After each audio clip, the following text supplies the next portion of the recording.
ഇന്നൊരു simple salad ഉണ്ടാക്കിയാലോ. അതിനായിട്ട് വേവിച്ച് വെച്ച കുറച്ച് കടല, ചെറുതാക്കി കട്ട് ചെയ്തൊരു ഉള്ളി, തക്കാളി കുരുവെല്ലാം കളഞ്ഞ് ചെറുതാക്കി കട്ട് ചെയ്തത്, ചെറിയൊരു കക്കരി.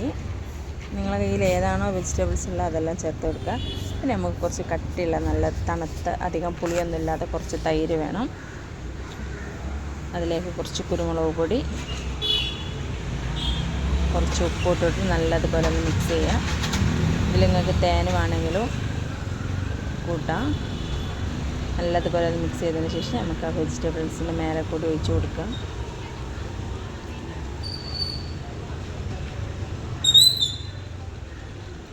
ഒന്ന് ഒഴിച്ച് കൊടുത്തിട്ട് നല്ലതുപോലെ ഒന്ന് മിക്സ് ചെയ്തെടുക്കണം.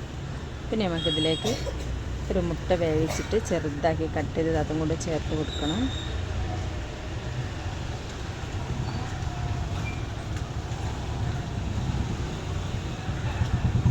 നമുക്കിതിലേക്ക് കൊത്തമല്ലിയൊക്കെ ഉണ്ടെങ്കിൽ ചേർത്ത് കൊടുക്കാം കേട്ടോ. നല്ല ടേസ്റ്റാണ് അത് കഴിക്കാനായിട്ട്. നമുക്ക് രാവിലത്തെ ബ്രേക്ക്ഫാസ്റ്റ് ആയിട്ടോ വൈകുന്നേരങ്ങളിലൊക്കെ കഴിക്കാനൊക്കെ അടിപൊളിയാണ്.